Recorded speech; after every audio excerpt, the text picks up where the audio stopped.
કેમ છો વિદ્યાર્થી મિત્રો? મજામાં? આજે આપણે ધોરણ 9 વિષય ગણિત અને એની અંદર ખાસ ચેપ્ટર નંબર 1 આપણા માટે ખૂબ જ અગત્યનું અને આપણો જે બેઝિક પાયાનો ખ્યાલ છે એ આપણને યાદ કરાવતું ચેપ્ટર, બરાબર, જેને આપણે ધોરણ 8ની અંદર પણ તમે ભણી ગયા હતા, ધોરણ 7ની અંદર પણ ભણી ગયા હતા. એ જ રીતે ધોરણ 9ની અંદર પણ પહેલું ચેપ્ટર એ જ આવે છે, ધોરણ 10માં પણ પહેલું ચેપ્ટર એ જ આવશે. ક્યુ તો તમને બધાને યાદ આવતું હશે કે સંખ્યા. ચેપ્ટર 1 એટલે શેની શરૂઆત થાય? તો કે સંખ્યાની શરૂઆત થાય. કોની શરૂઆત થાય? સંખ્યાની. આની અંદર સંખ્યાની શરૂઆત કરું એટલે તમે તરત કહેશો કે સર અમને તો ખબર જ છે, તમે હમણાં એવું કહેશો કે એકડા બગડા ચાલુ કરી દઈએ. હા, તો આપણે આ ચેપ્ટરની અંદર એકડા બગડા જ ચાલુ કરવાના છે. પણ કેવા? તો કે આ ચેપ્ટરની અંદર આપણે શું વાત કરવાની છે? તો કે આ ચેપ્ટરની અંદર શરૂઆત જે છે એ આપણે કરીએ તો કે આપણું બેઝિક પાયાનો ખ્યાલ છે એની અંદર પૂર્ણ સંખ્યાઓ, પ્રાકૃતિક સંખ્યાઓ, પૂર્ણાંક સંખ્યાઓ, સમય સંખ્યાઓ,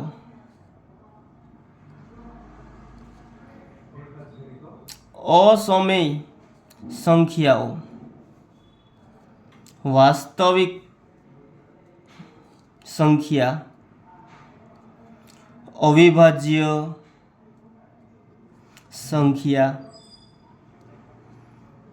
વિભાજ્ય સંખ્યા. હવે હજી આગળ વધીએ તો શું આવશે? આવશે કે નહીં આવે કંઈ? તો કે હા સાહેબ આવશે ને. તમે કહેતા હોય તો આવે જ ને. શું? તો કે અયુગ્મ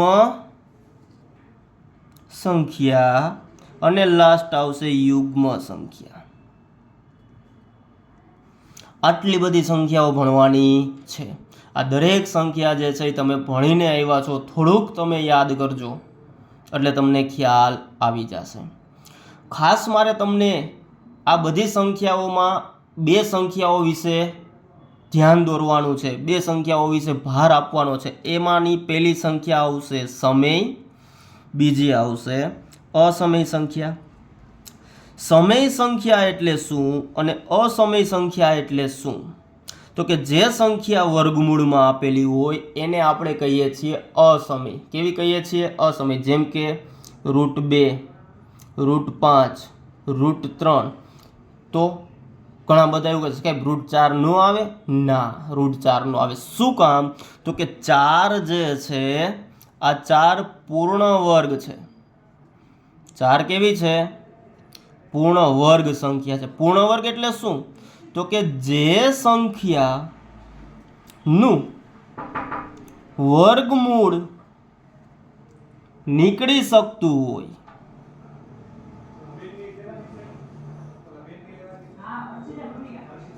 તેને પૂર્ણ વર્ગ સંખ્યા કહેવાય. બરાબર છે? તો આપણે એક વચ્ચે ચર્ચા આવી √2 ની, એટલે મેં તમને કહી દીધું કે જો 4ની વાત કરતો હોય તો પૂર્ણ વર્ગ કહેવાય. પૂર્ણ વર્ગ શું કામ કીધું? કે એનું વર્ગમૂળ નીકળે. 4નું વર્ગમૂળ શું થાય? તો કે 4નું વર્ગમૂળ 2 મળે. શું મળે? 2. તમને અહીંયા વર્ગમૂળની ચર્ચા કરી જ છે આપણે, તો એ પણ કહી દઉં કે વર્ગમૂળ શું કામ થાય? તો કે જો 4ના તમે ભાગ પાડો તો સરખા ભાગ પાડો જોઈએ, 2 ગુણ્યા 2. એ જ રીતે એકને એક સંખ્યા 2 વાર આવતી હોય. કેટલી વાર આવતી હોય? 2. એકને એક સંખ્યા 2 વાર. જેમ કે 2 ગુણ્યા 2 છે, પછી વાત કરું તો 3 ગુણ્યા 3 છે, પછી વાત કરું તો 4 ગુણ્યા 4 છે, પછી વાત કરું તો 5 ગુણ્યા 5. તો આ બધી સંખ્યા જો આપણે ગુણાકાર કરીએ તો કે 3 તેરી 9, ચોકે ચોકે 16, પચું પચું 25 અને 2 2 4.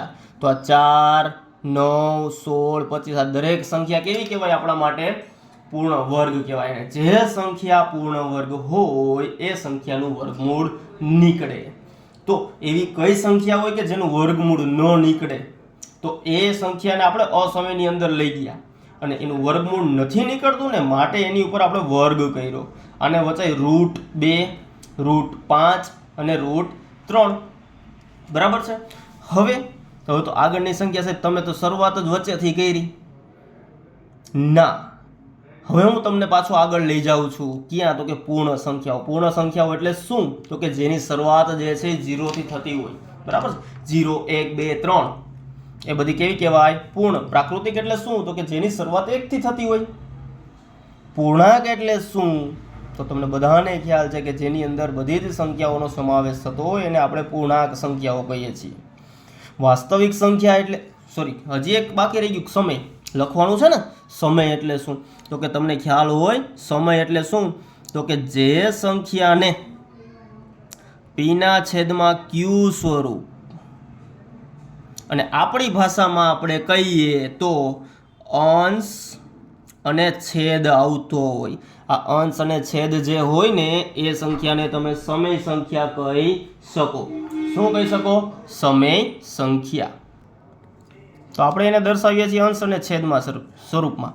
તો કે જે સંખ્યાને તમે પીના છેદમાં ક્યુ સ્વરૂપમાં દર્શાવી શકો એવી સંખ્યાને તમે સમય સંખ્યા કહી શકો. ત્યારબાદ આવે છે વાસ્તવિક સંખ્યા. વાસ્તવિક સંખ્યા એટલે શું? વાસ્તવિક સંખ્યા કોને કહેવાય? તો કે વાસ્તવિક સંખ્યા એટલે કે જે સંખ્યાની અંદર દરેક સંખ્યા આવી જતી હોય. પ્લસ આવતી હોય, માઇનસ આવતી હોય, બરાબર છે, સમય આવતી હોય, દરેક સંખ્યાનો સમાવેશ કરતી એ માત્ર એક એવી સંખ્યા જે વાસ્તવિક સંખ્યા છે. બરાબર. તો આની અંદર જે છે એ હવે વાત કરીએ અવિભાજ્ય અને વિભાજ્ય. આ બંને આપણા માટે ખાસ ઉપયોગી, આગળના ધોરણમાં કહીએ તો પણ અને આ ધોરણની અંદર વાત કરીએ તો પણ. શું? તો કે અવિભાજ્ય એટલે શું કહેવાય? તો કે જે સંખ્યાઓના ભાગ પાડી ન શકાય એવી સંખ્યાને આપણે અવિભાજ્ય સંખ્યા કહીએ છીએ.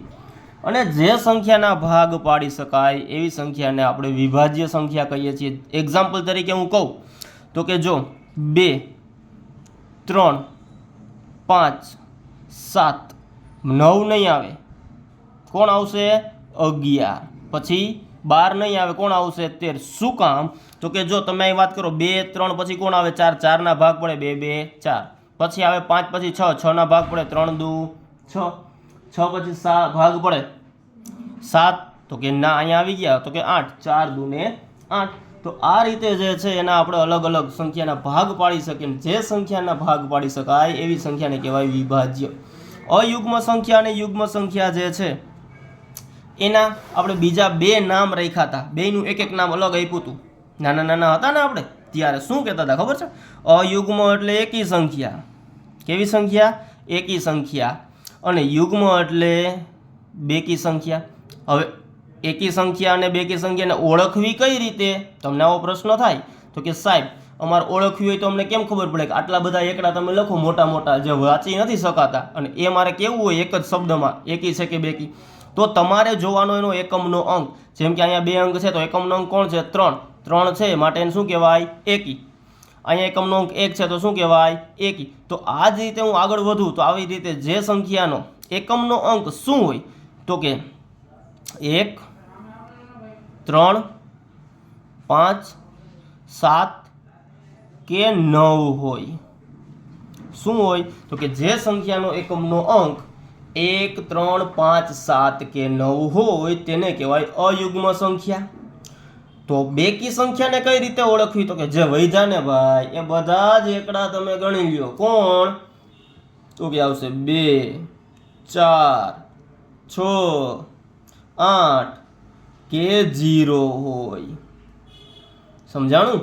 હવે આ દરેક સંખ્યાને તમે ઓળખી શકો યુગ્મ છે કે અયુગ્મ. અને ખાસ કરીને અયુગ્મ, યુગ્મ, અવિભાજ્ય, વિભાજ્ય આ બધી સંખ્યાનો ઉપયોગ આપણે એવા ચેપ્ટરની અંદર કરવાનો છે કે જેના આપણને રોકડા માર્ક્સ મળશે.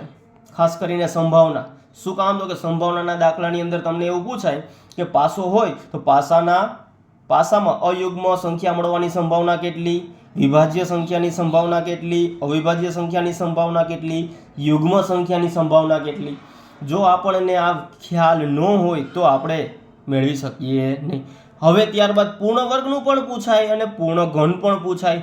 પૂર્ણ વર્ગ એટલે તો ખબર પડી ગઈ બરાબર છે।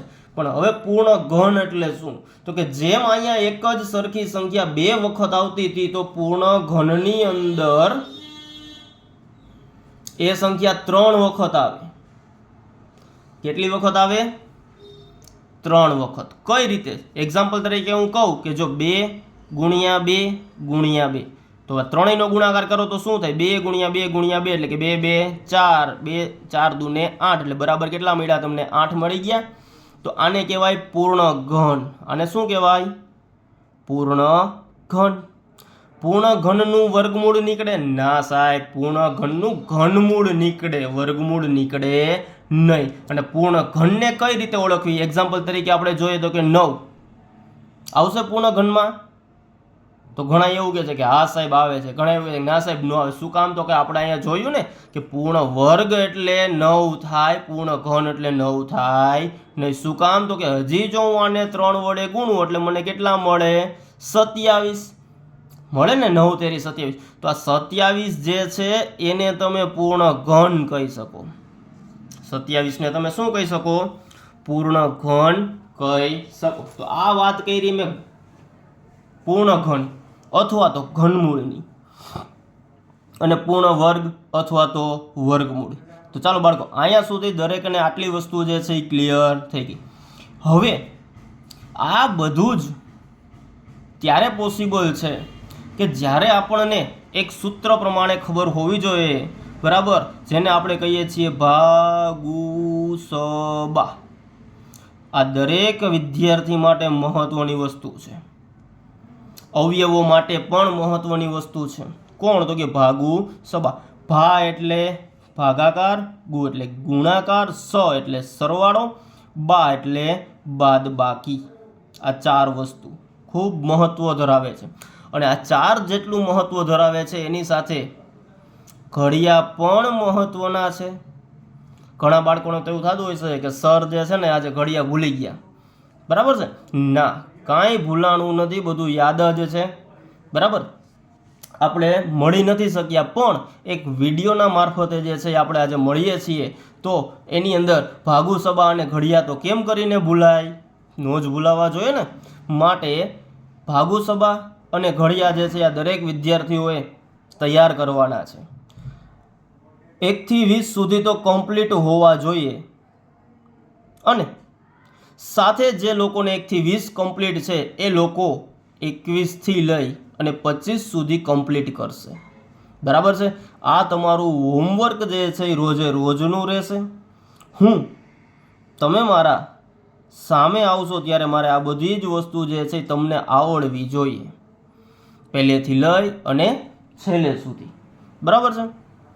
હવે આપણા ચેપ્ટરની અંદર જે સંખ્યાની વાત કરતા હતા તો એની સાથે હવે આવશે અવયવ। હવે શું આવશે? અવયવ।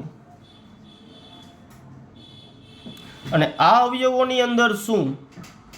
તો કે અવિભાજ્ય અવયવ કે વિભાજ્ય અવયવ?